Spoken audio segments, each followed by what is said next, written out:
ganun pa rin po. Isipin na lang natin, nasa table ako. Ako po, Decapitated. ito mas maganda, tayo na lang.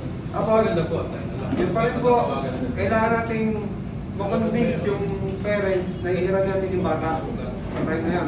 So pagdating po natin sa scene, survey the scene pa rin po lagi, then ihiramin po natin sa parents yung bata.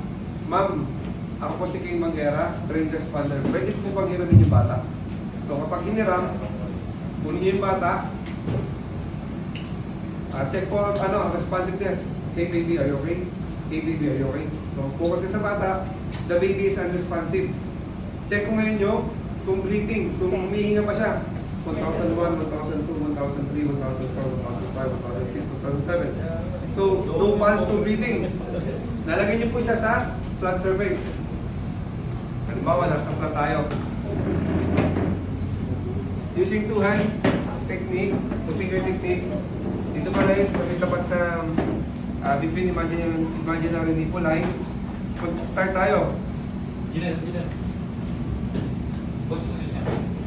Kaya pala, lalagyan pa rin natin siya ng cover ng itlog or mask. Ay, sa taas. Apo. Kailangan po yung responder comfortable na nakakagaling. Si bata. So mas maganda po nakapasok siya sa mataas na. So lagi po yun, lagi survey the scene. If the scene is safe, ako po si Kay Manguera, trained responder, makakatulong po ko sa inyo. Lalagyan ko lang po ng mask yung bata. Diba ba nalagyan na natin? No, walang tayo ngayon. Kasi bawal, kailangan mabilis-bilis yung galaw para mahabol natin 2 minutes. So, start po ako ng CPR. 1, 2, 3, 4, 5, 6, 7, 8, 9, 11, 12, 13, 14, 15, 16, 17, 18, 19, 20, 2, 3, 4, 5, 6, 7, 8, 9, 10, 12, 13, 14, 15, 16, 17, 18, 19, 20, 5, 6, 7, 8, 9, 50, 1, 2, 3, 4, 5, 7, 8, 9, 1, 2, 3, 4, 5, 6, 7, 8, 9, 7, 1, 2, 3, 4, 5, 6, 7, 8, 9, 9, 2, 3, 4, 5, 6, 7, 8, 200, 1, 2, 3, 4, 5, 230, 2, 3, 4, 5, 6, 7, 8, 9, 240. Check for responsiveness, check for the rise and fall ng baby. 1001, 1002, 1003, 1004, 1005, 2006, 2007, 2008, 2009, 2010. The victim is still breathless and pulseless. Follow tayo ng ating tulong. Sir na naka-block, papalo po ng tulong na hihingi namin at bumalik ka sa akin. Continue CPR. Pag pagod na po kayo, pwede naman ito. Tatlo daliri. Kasi masakit po sa daliri. Okay po, pasok second responder. May the same. Same. Kung sa iman, yung So yung second responder. Sir, ituloy niyo lang po ang ginagawa niyo. Alam po ba kayo kumamit? Marunong sir. Okay, power on. Power on, attach pad. Power on, attach pad. Adult patient. Replace batteries. O yung sa bata po, isa sa likod, isa sa dibdib. 2, 3. Okay, attach pad.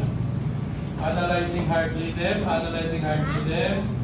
No one touches the patient. Everyone's clear. Clear. Okay, shock advice. Deliver shock now.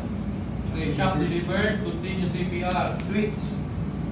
So yun na po yung 2 times encircling technique kapag 2 responder na po.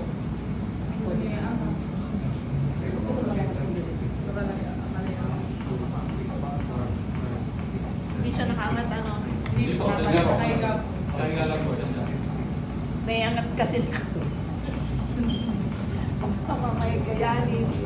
240 chest compression din yan. Ano po? 7, 8, 9, 40, 1, 2, 4, 5, 6, 7, 8, 9, 50, 1, 2, 3, 4, 5, 6, 7, 8, 9, 9.